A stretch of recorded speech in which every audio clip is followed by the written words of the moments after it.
Hello guys, and welcome back to another video. So today, we're going to talk about eating food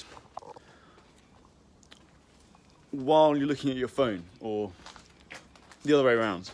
Looking at your phone while you're eating food. So this is a big thing. A lot of people, every time they eat, they pick up their phone and watch something on YouTube. And this is something that I'm definitely guilty of, if you want to say that. And I've developed certain ways that have reduced my propensity, my tendency to do this. So I don't think it's the worst habit in the world. I think it's fairly natural to want some kind of external stimulation while you're eating,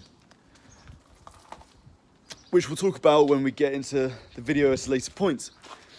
The problem comes in, for me, with watching YouTube while you eat, is people don't have any control over whether they do it or not. I think habits aren't necessarily bad. No habit's really good or bad, but the crucial thing is that you can stop doing it whenever you want, fairly painlessly. And that's more than can be said for a lot of people, certainly for myself. So these are the kind of habits that I'm trying to implement to reduce me going on my phone when I eat. Now, we'll go over them now. The first two in particular are more about setting up the food properly. It's more about a general point about how you eat, but we'll get into more specific stuff as well. So, okay, first thing you can do is and this one is going to sound very obvious to a lot of people, but there's a subsection of people watching this video who will benefit massively from this, and this is probably 90% of why some people go on their phone while they eat, and that is, you've got to make nice food. A massive reason why I've gone on my phone in the past while I'm eating is because the food I'm making is not actually terribly nice, and that I'm going on my phone almost as a kind of way to distract myself from how bland what I'm eating is. Now, obviously, I've eaten stuff like tuna and rice just kind of on its own. Now, obviously, this is still a blessing to eat this kind of stuff. Still going to hit your macros, no problem. But it doesn't take much to make something very bland like that into something really delicious. And so, I think, given how little work it is to learn how to marinate chicken, or learn how to throw an egg into some rice, or whatever it is, you might as well learn it because it sets you up for success. You might as well set yourself up for success when it comes to this kind of stuff. Okay, so that's number one. You have to make sure the food that you're eating is really nice. Okay, now the second thing isn't always possible, but I bring it in here because I think it's very similar to the first point in that it sets you up right. And that is, where possible, try and have someone eat with you. Because I think a large reason why people go on their phones when they eat is because they're alone. And by and large, I don't think on a fundamental level, humans are really meant to eat on their own.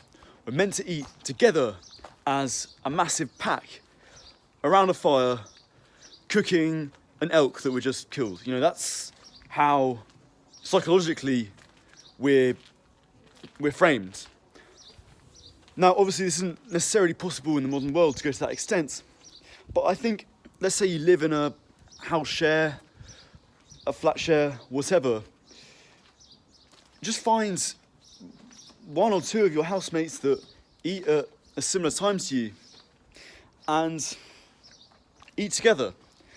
And you will find that much of your desire to go on your phone is satiated by having someone to share the experience with. And I think even if you're eating alone without your phone, the experience of having a meal is so much richer if you can have it with someone else. So that's the first thing. The second thing, sorry. So just to recap, eat nice food, learn how to cook well, and secondly, where you can, try and eat with other people. Okay, so those are the two basic things. Now we'll get into more specific things that might help you. So the third thing I'm going to say is express gratitude when you eat. Now, one thing that I've always liked about Christianity is that there's this habit of saying grace before you eat. You sort of say thank you to God before you have a meal, and I think there's something very beautiful about that, because it's a moment to reflect on what a blessing it is to actually eat. Now, like me, you might not be religious, but I think there's still a way to express gratitude for eating. So one way you could do it is, it's a bit over the top, but get out a notepad and write how grateful you are to have the meal. Or you could just close your eyes for a few seconds and reflect on how grateful you are to eat the meal. You don't have to thank a god necessarily, but you can just thank the Mother Nature or the sort of eternal force of the universe. You can get quite sort of imaginative with it. But having just some kind of moment to pause and just be grateful about the meal, trust me guys, it will make the experience much more rich. And it's the same with gratitude journaling in general. The more you gratitude journal, the more you notice good things when they happen to you.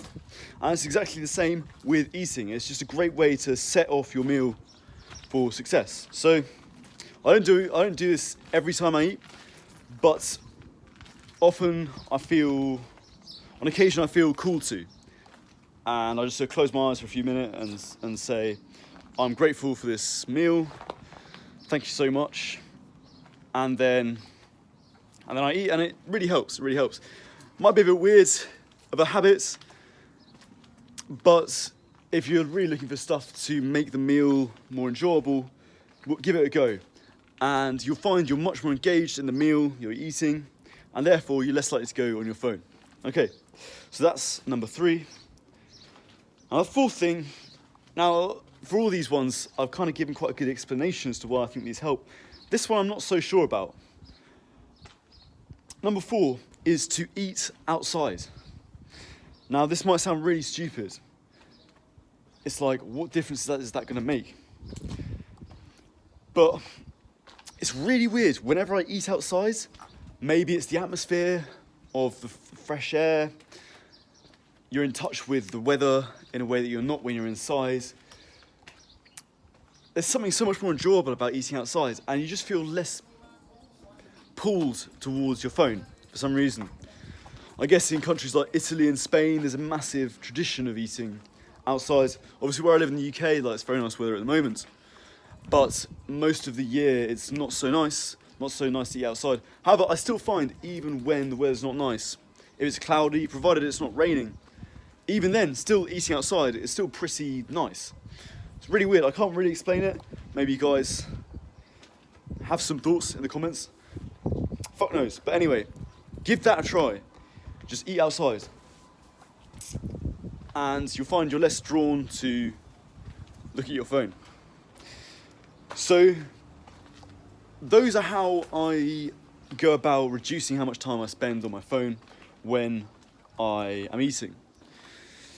But I want to leave one final thing, and that is that even if you are on your phone, you can still scale back the damage that it's having on your meal by avoiding stuff like TikTok, YouTube Shorts, and Instagram Reels. Stuff where you're holding your phone in one hand and eating with the other. Because that's an absolute killer for enjoying your meal properly. I would say it's a very different thing to just have your phone propped up on something and watching an interesting YouTube video while you're eating.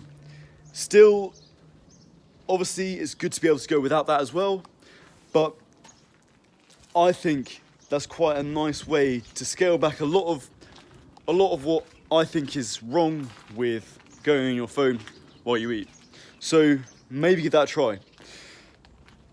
Obviously, like I say, with all these things, it doesn't really, the habit itself is not a problem, but I think it's good to be able to eat without distraction. Just to be present with the meal you're eating and the company you're eating in. So those are the things I would do if you're looking to reduce the time you spend on your phone while you eat. Thanks very much for watching, guys, and I'll see you in the next video.